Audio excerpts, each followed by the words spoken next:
Oke, halo semuanya, selamat datang kembali di channel Pert Indonesia. Di video kali ini gue mau ngebahas tentang cara bikin presentasi yang efektif saat kerja remote. Presentasi adalah salah satu skill yang sangat penting menurut gue ya, dan ini harus dimilikin oleh setiap orang ya. Jadi nggak harus orang yang kerja remote aja, jadi kerja yang biasa juga sama gitu. Karena presentasi yang efektif dapat membantu kita untuk menyampaikan berbagai informasi atau ide atau gagasan dengan jelas, dengan menarik, dan juga dengan meyakinkan. Nah, dalam konteks presentasi secara online atau secara virtual gitu ya, ini sebenarnya ke-trigger pada saat pandemi kemarin ya. Jadi tentu saja karena pandemi kemarin semua orang harus di rumah aja gitu ya, sehingga proses presentasi atau proses berdiskusi itu harus dilakukan secara virtual atau secara online. Dan tentu saja kegiatan tersebut atau aktivitas tersebut kini atau saat ini sekarang sudah menjadi sangat-sangat umum dan sudah menjadi kebiasaan ya. Nah, kebiasaan ini tentu saja diiringi dengan berbagai tantangan juga ya. Salah satunya ya tantangan bagi si hostnya atau si presenternya atau si orang yang mau presentasinya gitu. Karena ya nggak ada interaksi secara langsung dengan audiensnya gitu kan. Nah, berikut ini adalah beberapa tips buat kalian untuk bisa buat presentasi itu yang efektif gitu ya, terutama saat kerja remote atau ya ini juga bisa dipakai untuk kerja secara online atau presentasi secara online. Yang pertama, persiapkan presentasi dengan sematang-matangnya, dengan sebaik-baiknya. Jadi sebelum melakukan presentasi, pastiin kalian sudah mempersiapkan dengan matang. Hal ini termasuk yang pertama itu tentukan dulu tujuan presentasinya. Jadi apa yang ingin kalian capai dengan presentasi ini, kemudian apakah kalian pengen memberikan informasi atau ingin meyakinkan audiens. Nah, kalau memberikan informasi itu biasanya sifat presentasinya itu reporting gitu ya. Tapi kalau yang untuk meyakinkan audiens gitu atau untuk meyakinkan orang yang lagi dengerin presentasi kita itu biasanya untuk jualan atau untuk sales atau bisa juga dua-duanya. Jadi dipilih aja jenis presentasinya itu apa. Apakah kalian yang jenisnya itu adalah reporting atau jenisnya yang ingin meyakinkan audiens atau untuk sales atau untuk jualan atau mungkin bisa juga dua-duanya. Karena dalam beberapa kasus ya orang pada saat meyakinkan audiens gitu ya atau mau jualan kan pastinya ada data atau ada informasi yang disampaikan gitu. Kemudian yang selanjutnya tentukan juga nih target audiensnya ini siapa yang akan menjadi audiens kalian gitu ya. Apakah bos-bos, apakah manajer, apakah staff, apakah pengambil keputusan. Nah, itu harus ditentukan tuh. Dan pastiin juga apakah mereka kira-kira udah tahu nih tentang topik dari presentasi kalian gitu ya. Jadi jangan sampai kalian nggak tahu siapa audiens kalian. Nah, setelah itu kumpulin dulu materi-materi presentasinya gitu ya. Jadi bisa berupa teksnya atau gambar atau video biasanya biar lebih interaktif gitu ya. Atau mungkin kombinasi dari semuanya. Dan pastiin materi ini ya relevan gitu ya dengan tujuan presentasi kalian dan target audiens yang tadi udah gue sampaikan. Oke, itu tadi langkah yang pertama. Nah, setelah tadi terakhir adalah kalian harus kumpulin berbagai materinya. Di langkah yang kedua ini adalah gunakan slide presentasi yang sederhana dan mudah dipahami. Dan slide presentasi ini gue kategori mungkin sebagai alat bantu aja ya. Jadi bukan fokus utama dari presentasi kalian. Tetap fokus utamanya adalah presentasi kalian atau kaliannya gitu ya, bukan slide-nya. Sehingga karena peranannya sebagai alat bantu tadi, si slide presentasi ini haruslah mudah dipahamin, haruslah sederhana gitu ya, dan pastinya menggunakan teks atau gambar yang jelas dan ringkas. Jadi jangan terlalu banyak teksnya di slide gitu ya.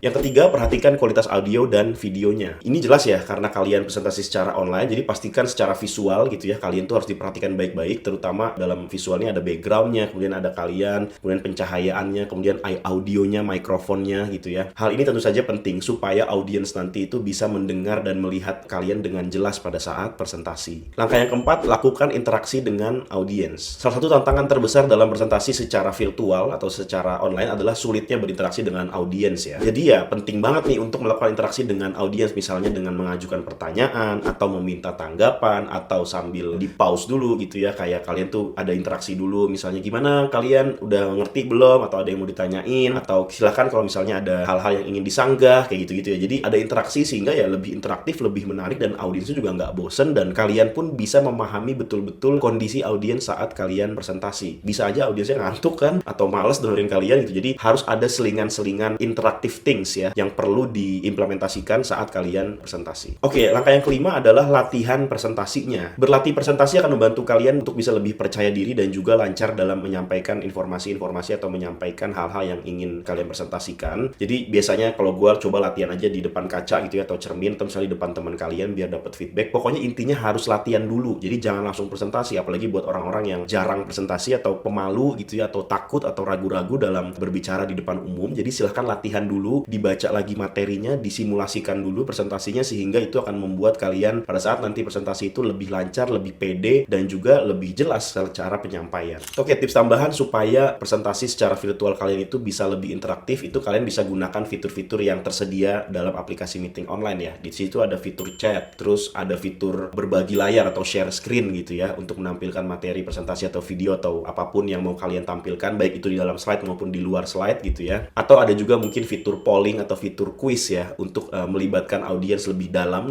presentasi. Terus juga bisa melibatkan berbagai kegiatan-kegiatan yang interaktif dengan audiens. Tapi ini dipilih ya, jadi jangan semua presentasi itu harus ada giniannya. At some points ada beberapa presentasi yang memang hanya menyampaikan informasi saja, tidak terlalu interaktif, tapi mungkin pada skenario-skenario tertentu presentasi itu perlu ada interaksi dengan audiens. Jadi disesuaikan aja, tidak harus semua presentasi itu interaksi dengan audiens mulu. Nanti kalau interaksi mulu kapan presentasinya gitu kan. Jadi disesuaikan aja dengan kebutuhan, dengan jenis presentasinya, dengan jenis audiensnya, dan juga ya tujuan dari presentasi yang tadi udah gue bilang di awal itu gitu. Nah itu tadi penjelasan dari gue tentang presentasi secara virtual gitu ya. Gue kasih tahu cara-caranya, langkah-langkahnya, dan presentasi ini menurut gue adalah salah satu skill yang kalian nggak boleh lewatkan begitu saja gitu ya. Kalian nggak peduli, kalian harus peduli dengan skill presentasi, karena ya skill presentasi ini sangat berguna baik itu kerja biasa maupun kerja remote. Dan kalau kalian lagi cari kerjaan remote, ini gue mau share lagi bahwa di Paired Indonesia itu kalian bisa apply berbagai kerjaan remote dari perusahaan-perusahaan yang ada di US. Kalau kalian mungkin udah tertarik dan pengen explore lebih dalam terkait pekerjaan-pekerjaan remote tersebut, kalian silakan aja cek link yang ada di kolom deskripsi di bawah. Itu ada banyak banget lowongan-lowongan yang bisa kalian cek dan disesuaikan dengan skill dan juga pengalaman kalian.